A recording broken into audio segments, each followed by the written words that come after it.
Welcome to the Midlife Men podcast with me, Philip Briscoe. In this episode, I'm joined by Joe Emery. Joe built a successful career as a copywriter working for big brands. However, after being made redundant, more recently he's become known for openly sharing his experience as he's trying to find a job with some 5,000 applications and the impact that that's had on his life, not just financially, but physically and also on his mental health. So welcome to the Midlife Men podcast, Joe. Thank you. I see you built a career as a copywriter over many years. So what was life like before you were made redundant? And then, what happened when you suddenly found yourself without a job? Yeah, life was good. I was made redundant from Virgin Media O2. I'd just been promoted to senior copywriter there, and they got rid of a couple of thousand between summer and Christmas, and I was part of that chop. But there was always contract jobs to fall back on. But when I was made redundant this time, I knew it would be difficult because we were amid the bloodbath of redundancies that were happening at all these big tech firms. So I knew it would be difficult, and I was stressed out when I found out, but I never thought it'd be this difficult. So you weren't alone then. There were other people, colleagues or people you knew in the industry that were also losing their jobs. Yeah, I think Virgin Media O2, I think they got rid of about 3,000 between that summer and Christmas a couple of years ago. And there was also all the big tech layoffs that just started a wave of redundancies in tech, and then even all the other sectors followed suit after that. And did you expect to find another job fairly quickly, fairly easily? Was it a shock when you didn't? Yeah, I expected to find a job fairly easily. I never knew it'd be that hard. But yeah, that was a couple of years ago, and since then, I've really only managed to pick up kind of scraps of work on one short-term contract. And so, you've applied for a lot of jobs. And when I mentioned 5,000, which is, I think, a number that I've heard, you've applied for that many, and I guess and more. That's a huge amount of applications. Well, that's just on LinkedIn, because I wrote an article for the Telegraph, and they asked me how many jobs have I applied for, and I said, well, I've got no idea. But then I remembered that you can check on LinkedIn, and it was at 5,000. It was over 5,000, and that's not including, that's just the quick applies. So that's not including everything else. So that figure is probably well north of that figure. I mean, that's incredible in a kind of terrible way. That's incredible that. I was quite shocked when I saw it. Yeah. And what sort of experience have you had? I mean, do you get rejections, or do you just hear nothing? What's the general experience? No, you don't. If you apply for a job, you rarely get a rejection letter, and if you do, it's kind of in the form of a template. But I've even had some interviews, and they've sent me a template rejection email. That's happened at a big company, one of the most famous brands in Britain. I interviewed for them, and they just sent me a tired rejection email. Not this time, thanks anyway, with the kind of zero personalization and zero feedback. And I don't expect companies to reply to every applicant, because they haven't got the human power to do that. It would take them too long.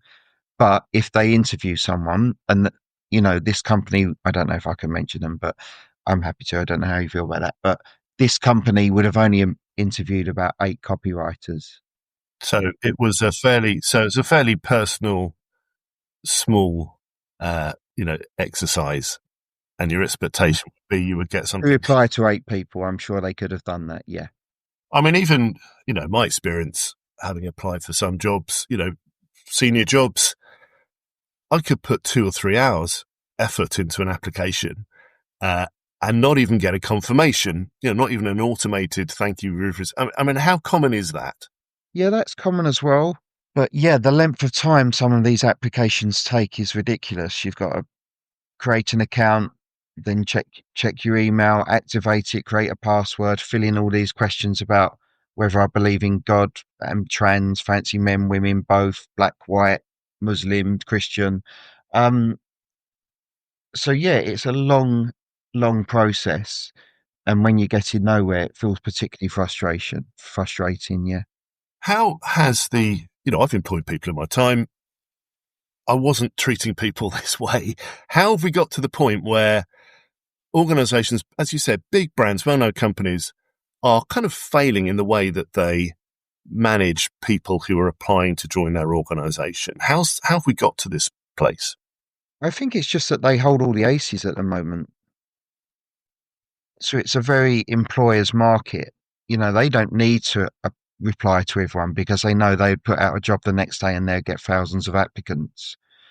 And as well, one thing as well is the tasks that I've been asked to do. That's before I've even promised an interview. So I've applied for jobs and they've come back with tasks that would have taken me 5 days to complete. And I've just said, no, I'm not spending 5 days unpaid on a task that I might not even get an interview for. And that's really common. So you've written and spoken very candidly about your experience and about rejection. And that's, I've followed you on LinkedIn for a while. What made you decide to share your experience, so honestly? Oh, that's a good question. I shared my experience once and I put my phone to one side, went straight to sleep.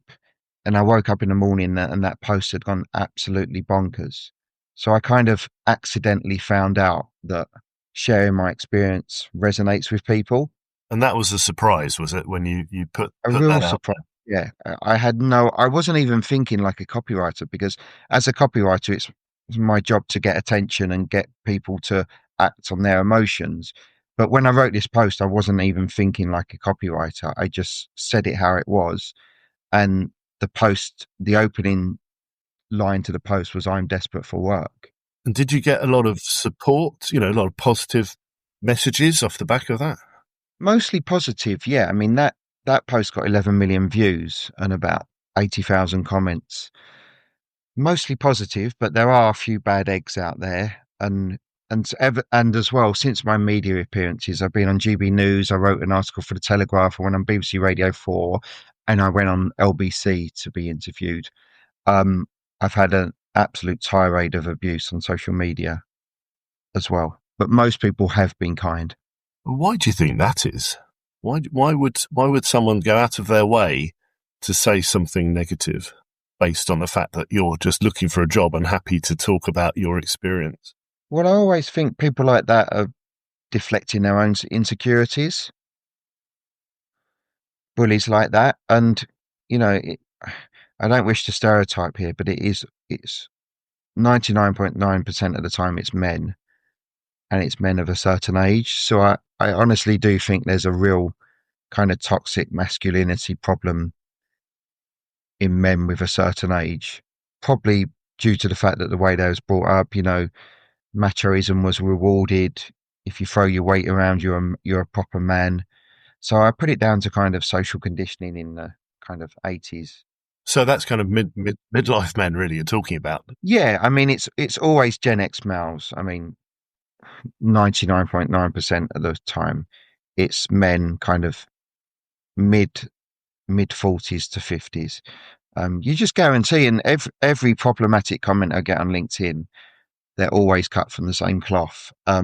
And I've kind of mentioned this before, and it's a few people bad like not all men. Of course, not all men. I know tons of men that age that are really good, nice, kind, empathetic people. But yeah, it's kind of, I think it's that low emotional intelligence as well that makes them do that.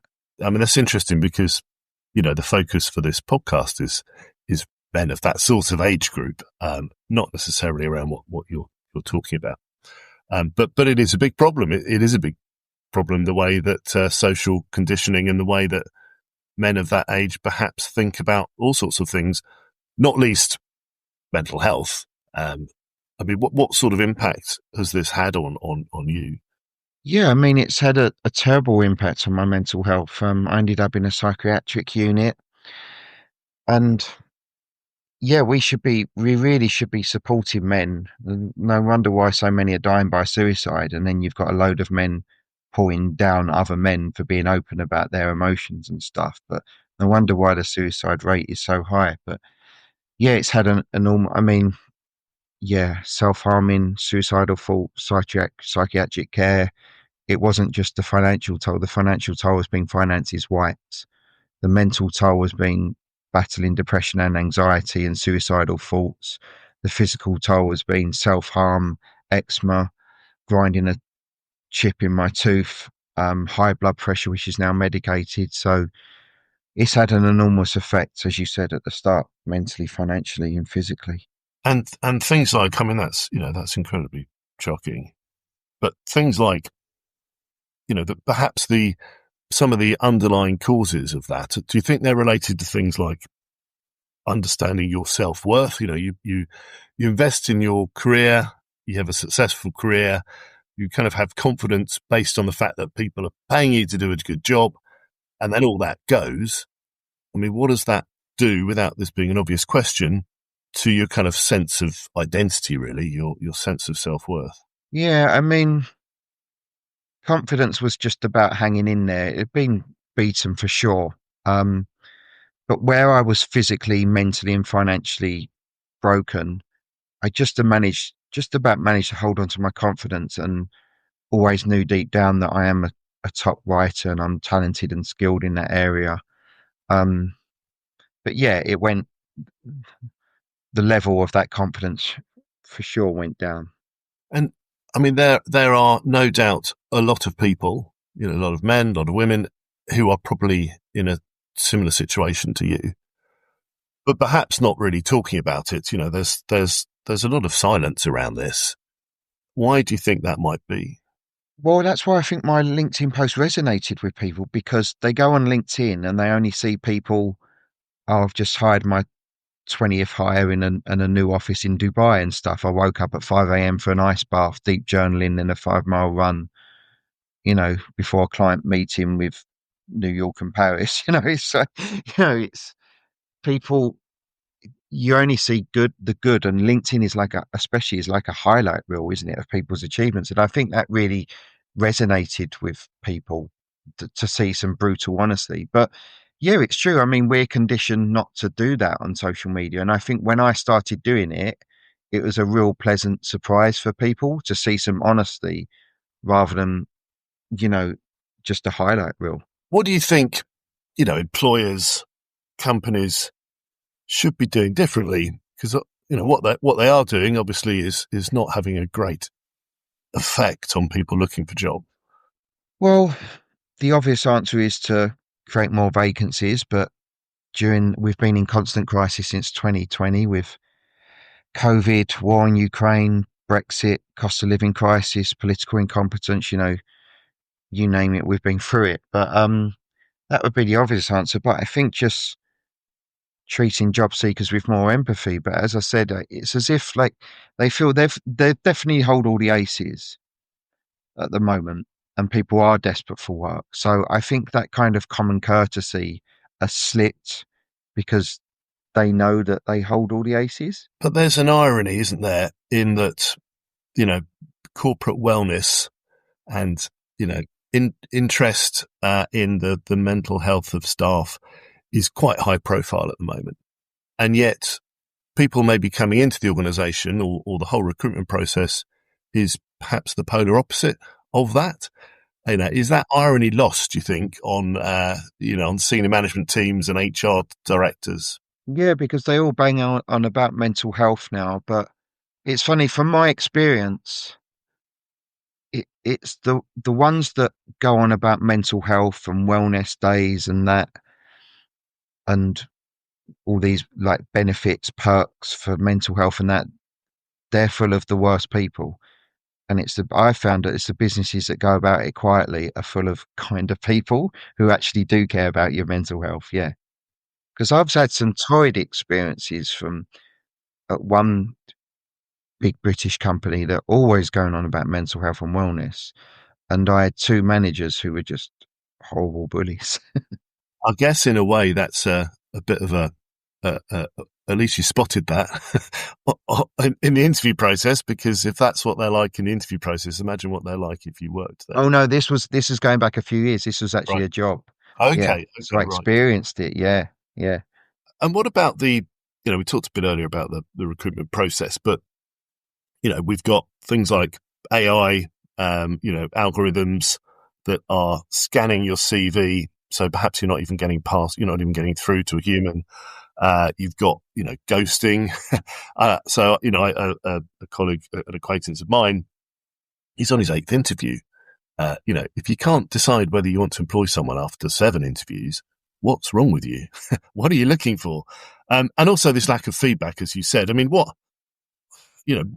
how can we improve that process without it being an obvious question? Well, yeah, I don't expect them to get back to every applicant because they're getting thousands, but it would be nice it would be nice if they could, but I just don't think it's possible. And I think that's unreasonable to ask. But especially when you get past that first stage, there needs to be more consideration for people. And where I've been asked to do tasks that are taking me 5 days, I've just said no. And I've actually had other copywriters message me and said, "Oh, did you get the task from this company?" And I said, "Yeah." I said, "I turned it down." They said, "Oh, I turned it down too." So if you're asking experienced copywriters with a wealth of experience and a large portfolio behind them to do tasks, you're going to miss out on top talent. So are they just taking the piss? Are they just, or are they? Do you think they genuinely believe that this is the right process? And They probably generally believe that's the right way, but who else? I don't know any other trades. I don't really know any other people that are asked to work for free. I mean, you wouldn't ask. Can you imagine if you asked a plumber to come around and fix your toilet and say, "Oh, if I like how you've done it, I might give you my nan's kitchen sink to do." Unless you fancied a smack in the mouth, you wouldn't ask, would you? But it's different for marketeers and copywriters somehow. Yeah. And talking about, perhaps coping mechanisms or how you've coped with it. I mean, you've explained that, at extreme points, you've been in the psychiatric ward, you've had suicidal ideation. How have you found any coping methods to help? I know that you have a Bond film enthusiasm, and you like the Beatles and West Ham. I mean, what advice would you give? Well, West Ham definitely isn't a coping mechanism. That makes things worse. Being a West Ham fan. But yeah, I've mindfulness is great. Hypnotherapy is great. I mean, hypnotherapy's changed my life. And I think the biggest thing I could say is if you're struggling, be around people, because the worst thing you could do is hold yourself up and be alone. You need to be around people. You need to go down the pub, even though you don't want to be in a social setting. You need to be around family. You need to be around people you love and people who love you. Tell us more about the hypnotherapy.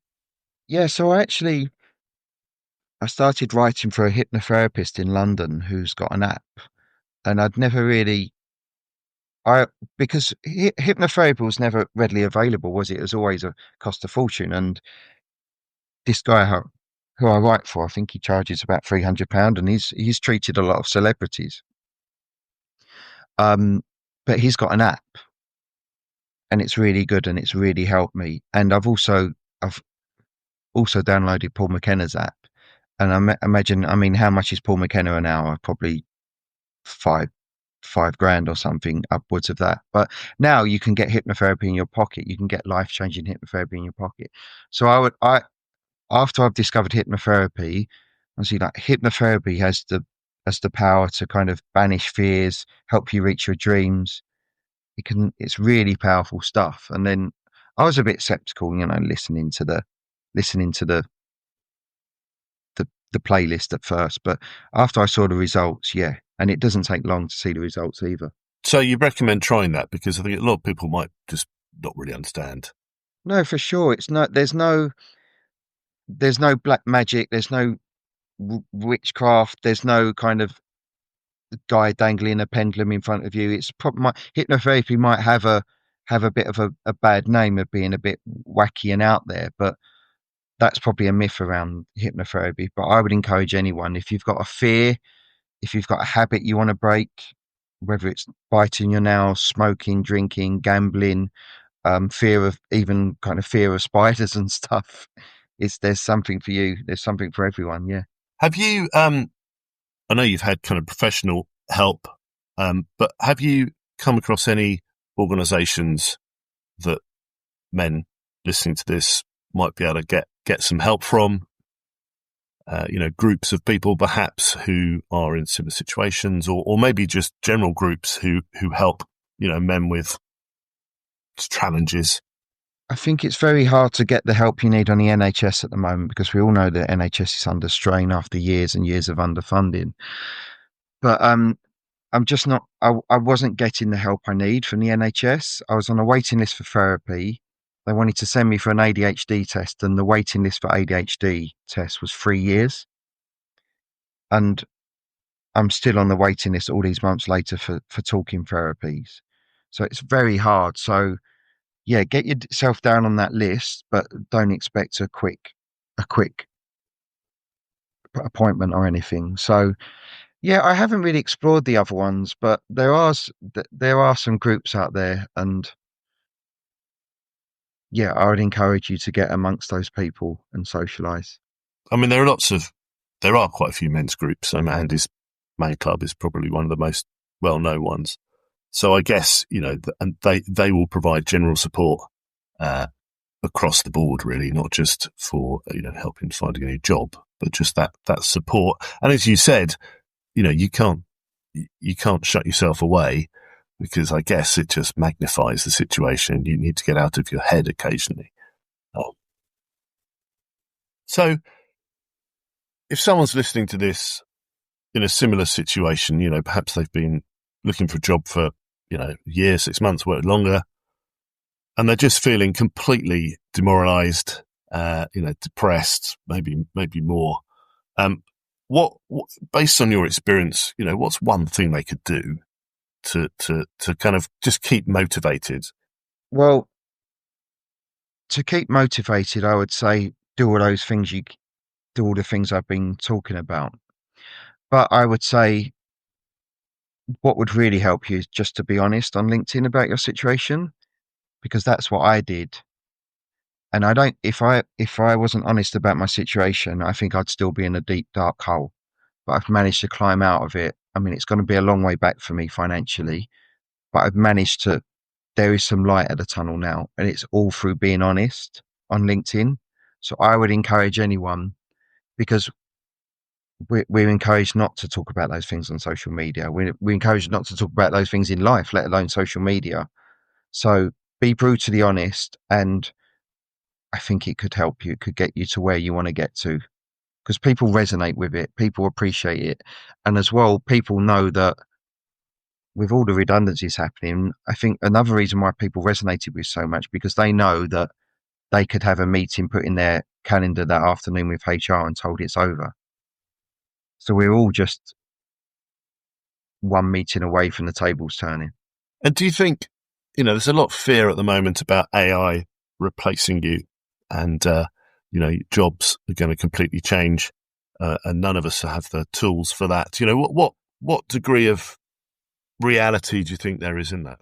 Oh, it's a tough one. I mean, AI is scary. And what's even scarier, that it's going to get better. I mean, it's very powerful at the moment, but the fact that it's going to get better is quite scary. But I'm just hanging in there. And I believe that, I'm just hoping that people will become so sick of AI, seeing AI generate, because it is everywhere, isn't it? AI generated content. Even in your inbox, I see sales emails from businesses where they've used an AI model, AI text, AI voiceover.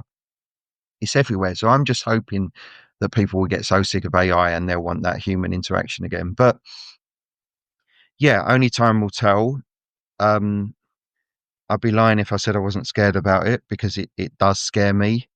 And the thought of it, I liken it to kind of Thatcher's coal mine closures in the 80s, but on a scale times a billion. That ripped through a few communities in England. I'm really worried that AI is going to rip through the whole world. Yeah, I think it's certainly an unknown at the moment, and has the potential to be terrifying, but also for good as well. And I guess, maybe the balanced view needs to be appreciated. And I know you're not a careers advisor, but what about things like retraining? I mean, a friend of mine struggling to get a job in finance, and he decided to retrain as a plumber. I mean, do you think there's validity in, stop if you can't get a job doing what you've been doing for 10 years? Is there validity in just trying to do something else? Maybe make yourself more. Yeah, I think so. But it takes money to retrain. So I was talking to a driver instructor the other day, and it cost him about $5,000 to retrain. So retraining is easier said than done. But if you've got the money, yeah, I would say go for it. But then you need to pick a career that's AI proof. And I think plumbing is quite AI proof at the moment. But it's just, as well, it's kind of, I find it, I feel for kind of school leavers. I mean, what do they study at university that's going to be AI proof? What career do they pick that's going to be AI proof? I mean, you've probably got people dreaming of becoming illustrators and writers, and they're thinking, well, hold on, AI might replace me in a few years. So, the jobs that are AI proof, army, police, paramedic, plumber, other trades. Not everyone wants to do those. So I really feel kind of for kids who have got their, set their dreams on becoming a graphic designer, for instance, but they're thinking, oh, hold on, do I need to become a plumber instead? Which could be completely kind of not their bag at all. Yeah, I think there's certainly a lot of uncertainty out there. Just going back briefly to your impact on LinkedIn and your impact that you've had on, you said 11 million views on your post, and is it 80,000 comments? Yeah, one post that was, yeah. So you've had a big impact on a lot of people, and probably many more that didn't comment and you don't know about. So I'm surprised that more people haven't followed suit. And I know your advice is be open, be honest on LinkedIn. And I agree with you. My experience as well is it's almost becoming a bit like, people perceive Instagram. It's only the very positive view of your life, and everyone's seems to be more successful and earning more money and, has a much better life. And of course that's toxic in its own right. So do you think tools like LinkedIn, are they still relevant? I mean, if you've applied for 5,000 jobs on LinkedIn and you didn't get one, does that mean that actually as a recruitment tool, it's not very effective? No, I mean, without LinkedIn, I don't know where I'd be. So I still think LinkedIn is, I mean, you've got the biggest networking tool in the world, and you can reach millions of people in the palm of your hand. So it's the equivalent of going to a networking event down the pub, but times how many million, how many people on LinkedIn. So no, I would still say LinkedIn is really important, but the problem with the job application is there's just not enough vacancies around. And after all the redundancies that have been going on, there's a hell of a lot of candidates out there. And I guess a lot of people don't have savings. A lot of people are 2 or 3 months away from defaulting on mortgages, debts, and that's terrifying. And I guess that's what puts people into, depression spirals and more. So it's very difficult to know what you can do about that, apart from perhaps being prepared and trying to plan for the future. And as you said, maybe think about AI-proof jobs, or perhaps getting out there and perhaps relighting connections in your network, and just trying to make sure that if something does happen, as you said, we're all one meeting away, that you are more prepared. Let me just finish by asking you then, Joe, what's next for you then? Because you've had a lot of high profile exposure. You're a well-known voice, influencer in this area now. So what's next for you? Well, I'm hoping my life's turned around after my media appearances on GB News and the Telegraph, LBC Radio, BBC Radio. I really hope I've turned a corner now, but I won't stop fighting for people who are out of work, who are suffering with their mental health. And I won't stop trying to make these conversations the norm, because I think you just said that it's surprising that people haven't followed me and been more honest on LinkedIn. I mean, you rarely see that on LinkedIn. So yeah, more people need to do it.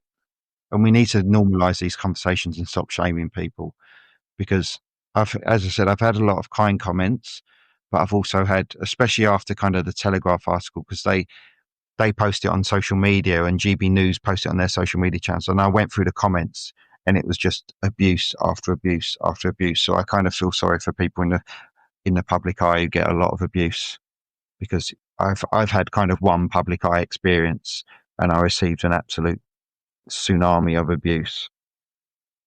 But have you managed to, not take that personally? Do you see it? Yeah, I just stopped reading, but I take it as a compliment. If someone takes time out of their day to read my story, follow me, invest in me, spend their time and energy in me, I take it as a compliment.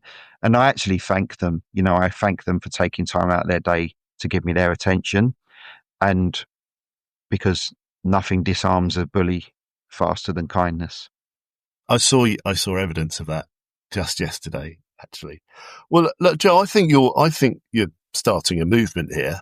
There's an opportunity to start a movement, to groundswell against this. Yeah, and I want to help, guys with mental health. The suicide rate is shocking, and it's mainly men, isn't it, taking their lives? So I really want to do something to try and, I won't stop until it's my mission to reduce that rate.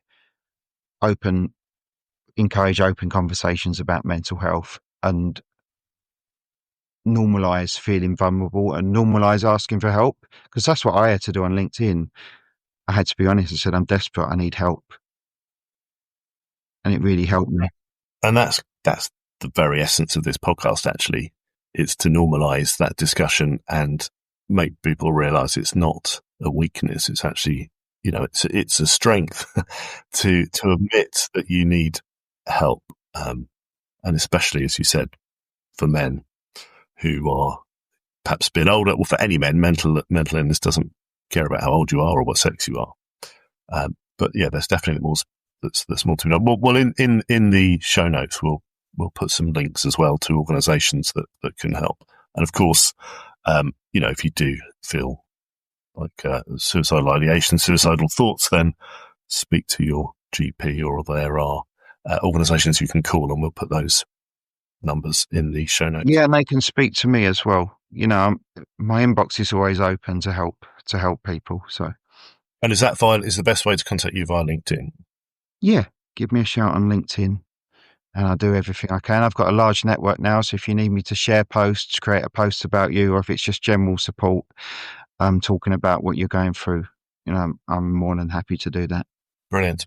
Well, thank you. Thanks, Joe. Thanks for being really open and honest with us. And I wish you luck. Wish you well. Thanks. Thank you, Phil. Cheers. Thank you for listening to the Midlife Man podcast with me, Philip Briscoe. If you want to contact Joe, you can find him on LinkedIn under Joe Emery Writes Full Bomb Fans Only. If you or someone you know is struggling, there are organisations you can contact, such as Andy's Man Club and Tough to Talk in the UK, and the Face It Foundation in the US. But there are lots of others around the world that you can find through a simple online search. To help raise the profile of the podcast, it really helps if you can review the show, and please do share it with your networks. And if you have a story to share, then do contact me through the website mid-lifemen.com.